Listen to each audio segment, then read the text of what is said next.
रमन नाम का एक कुम्हार था। सुंदर सुंदर मिट्टी के बर्तन बनाता और फिर जाकर गांव में बेच कर आता। रमन की माँ उसकी मदद किया करती थी। गांव के लोग दूर दूर से आते उसके बनाए बर्तन खरीदने। रमन हर रोज उठकर नहा धोकर पूजा पाठ करता, फिर नए बर्तन, फूलदान, गुल्लक वगैरह बनाता, फिर उनको लेकर बाजार चला जाता। रमन की पत्नी सुरीली बहुत आलसी और कामचोर थी। दिन भर खाकर सोती रहती। उसको अच्छा अच्छा खाना पकवान बहुत पसंद आते। रमन की माँ भी उनके साथ ही रहती थी। बूढ़ी थी पर बहुत कामकाज में फुर्तीली। अरे ओ सुरीली, कहाँ सो रही है? आई माँ जी। इतनी अच्छी नींद आई थी। पता है माँ जी, मैं सपने में इतनी स्वादिष्ट जलेबी खा रही थी। कैसी भुक्कड़ है तू सुरीली, इतना कुछ खाकर सोई थी, फिर भी खाने का सपना। उफ। माँ जी, आपको तो पता है मुझे आराम करना और खाना यही दो शौक है। बेचारा रमन शाम को थका हारा आएगा, कुछ खाना बना लेती हूँ। अरे घर में तो आटा ही नहीं है। सुरीली, ओ सुरीली, बाजार से जाकर आटा ले आ। सुरीली बाजार जाती है। रास्ते में उसको गोलगप्पे वाला दिख जाता है। अरे भैया, थोड़े गोलगप्पे खिला दो। और फिर वो खाती जाती है, खाती जाती है। बस करो दीदी, मेरा सामान खत्म हो गया, पैसे दे दो। वो आटे का पैसा उसको दे देती है और घर वापस आ जाती है। सुरीली, आटा कहाँ है? अरे माँ जी, रास्ते में गोलगप्पे खा लिए, रहा नहीं गया, इतनी अच्छी खुशबू आ रही थी। हे भगवान, क्या करूं मैं इस बुक्खड़ का। इसी तरह कुछ दिन गुजरते हैं। गांव में एक प्रतियोगिता का आयोजन हुआ है, भुक्खड़ सम्मेलन, और जीतने वाले को मास्टर शेफ के कंपटीशन में जाने का मौका मिलने वाला है। सुरीली सोचती है, हैं, खाने का कंपटीशन, अच्छा है, ऐसा भी होता है क्या? जाकर देखती हूँ, कम से कम व्यंजन तो मिलेंगे अलग अलग। मुझे तो अभी से खुशबू आ रही है स्वादिष्ट पकवानों की।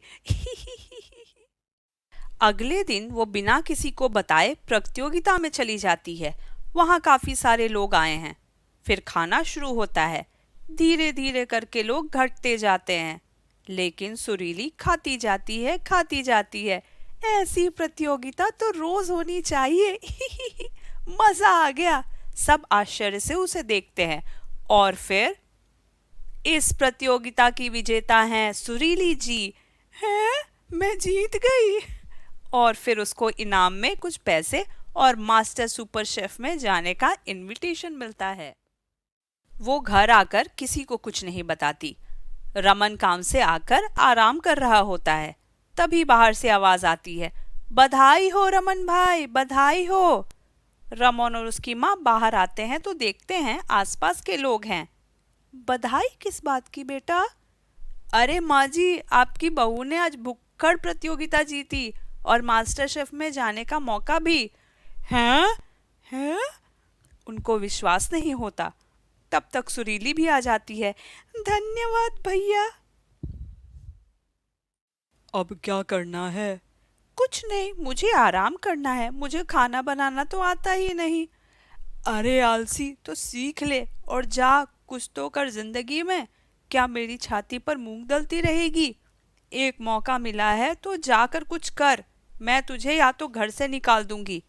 मेरे पास पैसे नहीं हैं तुझे पालने के लिए।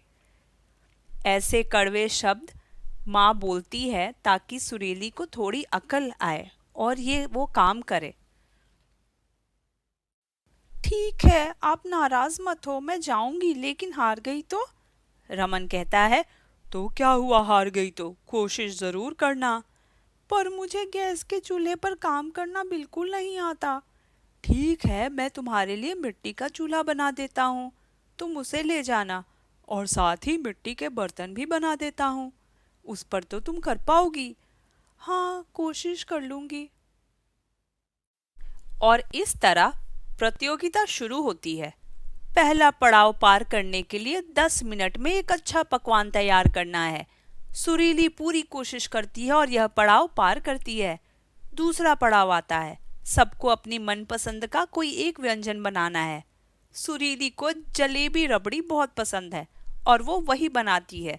उसकी मिट्टी के बर्तन के पकवान की खुशबू चारों तरफ फैल रही है। सुरीली को भी अब बनाने में मजा आने लगा है। जज साहब को जलेबी रबड़ी बहुत पसंद आती है। इस तरह वो दूसरा पड़ाव भी पार कर लेती है और देखते ही देखते यह प्रतियोगिता का आखिरी पड़ाव आता है। रमन और उसकी माँ भी आए हैं सुरीली का उत्साह बढ़ाने। सुरीली और 2 और लोग पहुंचे हैं आखिरी पड़ाव में।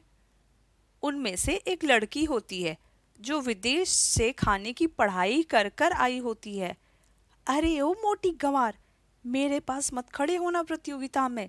जीतूंगी तो मैं ही। मेरी फोटोज खराब मत करना मेरे बगल में खड़े होके। ये कहकर वो नीचे रख के मिट्टी के बर्तन को ठोकर मारती है। बर्तन टूट जाते हैं। अरे ये आपने क्या किया? हे मां अन्नपूर्णा, मेरी मदद कीजिए। सुरीली की आंखों में आंसू आ जाते हैं और फिर वो जान लगा देती है अच्छा पकवान बनाने में। और फिर वो घड़ी आती है जब विजेता की घोषणा होती है। सुरीली और उसके मिट्टी के बर्तन का खाना लोगों के दिल को छू गया और वो जीत जाती है। अब वो एक बदली हुई सुरीली है। गांव आकर वो एक खाने की दुकान खोलती है। सुरीली अब प्रसिद्ध हो गई है। रमन और उसकी माँ भी उसकी मदद करते हैं। खाना तो अभी भी मिट्टी के बर्तन में ही बनता है। अगर आपको हमारी कहानी अच्छी लगी हो तो हमें लाइक करें और सब्सक्राइब करना बिल्कुल ना भूलें। Thank you.